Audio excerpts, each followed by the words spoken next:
Tom Thumb. One evening, a poor woodcutter was sitting before the fireplace talking to his wife, who was knitting. It is such a sad thing that we have no children. Our home is so quiet, while our neighbours' houses are cheerful and noisy, said the poor woodcutter. Yes, even if we were given a child no bigger than a thumb, we would be contented and love him with all our hearts, answered the wife sadly. After some time, the couple had a little boy who was strong and healthy, but was no bigger than a thumb. The couple named him Tom Thumb and loved him dearly despite his size. Though Tom was small, he was very clever.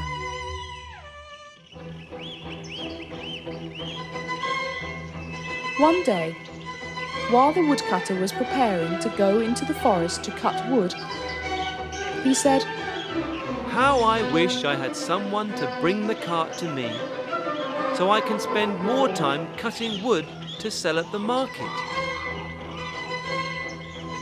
Tom heard his father and said, "My dear father, I can take the cart to you." "You are so small. How can you do it? You are a good boy, but just stay by your mother's side," answered the poor woodcutter. Tom pleaded with his father and said, "Please let me do it. Mother can harness the horse, and then place me near its ear, and I can tell it where to go." "Okay, we shall try it," replied the poor woodcutter after much persuasion.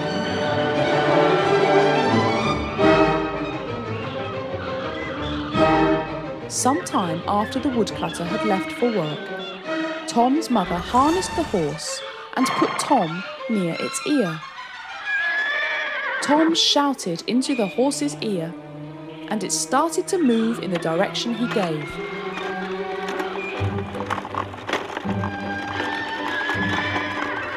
Everything went quite well, and soon they arrived safely at the place Tom's father had mentioned.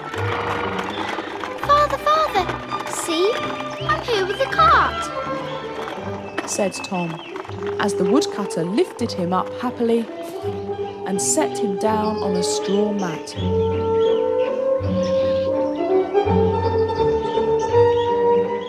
Meanwhile, a strange couple saw the whole thing and wanted to buy Tom. They wanted to earn money by showing the little man to the people in the town. They went up to the poor woodcutter and said, "Sell us the little man. We shall feed him well." "No, I will not sell. He is very dear to me. No money in the world can buy my child," answered the poor woodcutter. But Tom had an idea. He said to his father, "Father, let me go with them, and I will come back to you." The old woodcutter agreed after much persuasion and gave Tom to the strange couple for a bag of gold. And Tom went with the couple.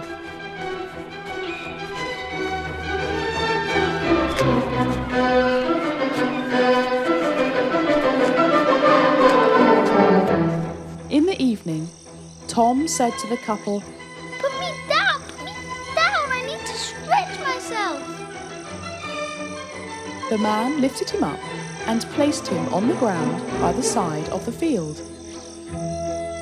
As soon as he placed him down, Tom ran quickly into a mouse hole before the couple could catch him. They used sticks to poke the mouse hole, but failed to get him out. Finally, the couple was forced to go back empty-handed as it was getting dark.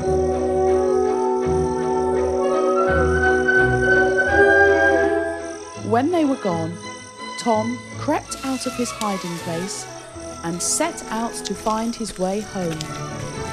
He walked on and found an empty snail shell. It was dark, so Tom decided to stay inside the shell for the night. Suddenly, he heard another couple talking about their plan to rob a rich man's house. Tom called out to them. Take me there. I can help you. Who was that? Asked the man, and then remained quiet. Look down and you can see me, replied Tom. The couple was delighted to see him, because Tom was so small that he could creep through the iron bars and open the doors for them. They decided to take him along.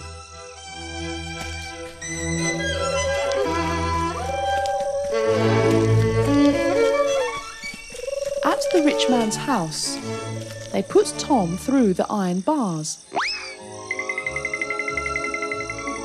When he was inside, he shouted out loud to the thieves, "Which door do you want me to open?" Shh! Lower your voice. We don't want to wake anyone up, whispered the thieves. Tom pretended not to understand and shouted again. "Sorry, I can't hear. What are you saying?" The noise woke up the maid, and the thieves panicked and fled. Then Tom found a wonderful place in the hay to sleep for the night.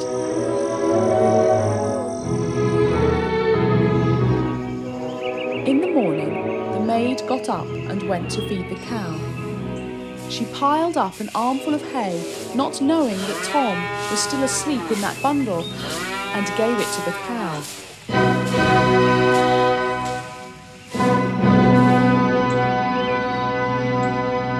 When he woke up, he was already inside the cow's stomach, and, worst of all, more and more hay was coming in. Tom was getting lesser and lesser space. In fear, he shouted out, "Stop! Stop! Stop giving me any more food!" The maid, who was milking the cow, heard the voice. Since she could not see anyone, she panicked and ran to her master. My dear master, the cow spoke to me, said the maid. Don't be silly, said the master. Then he went to the cowshed. After he had stepped into the cowshed, Tom began to speak again. "Please don't give me any more food," he said. The master thought that the cow was bewitched and ordered it to be slaughtered. The stomach, where Tom was hidden, was thrown away. Tom had to try very hard before he could make his way out. Just as he was sticking his head out, a hungry wolf swallowed the whole stomach. But the wolf was still not full, and Tom came up with another idea. "I know a place where you can find a lot of food," said Tom to the wolf. "Where is it?" asked the wolf. "Just follow my instructions," replied Tom.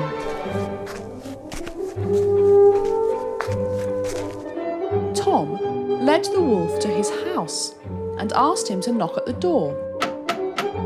The woodcutter and his wife peeped through the window to see who was at the door.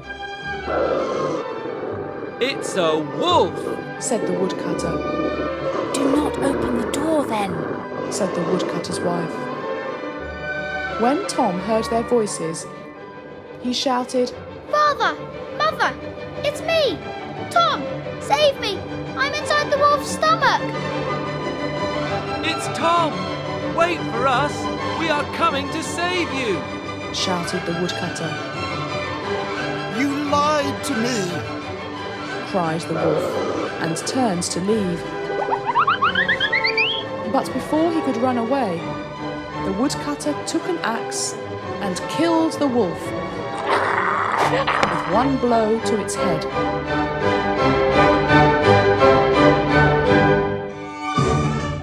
Then they freed Tom from the wolf's stomach. They never let Tom leave them again.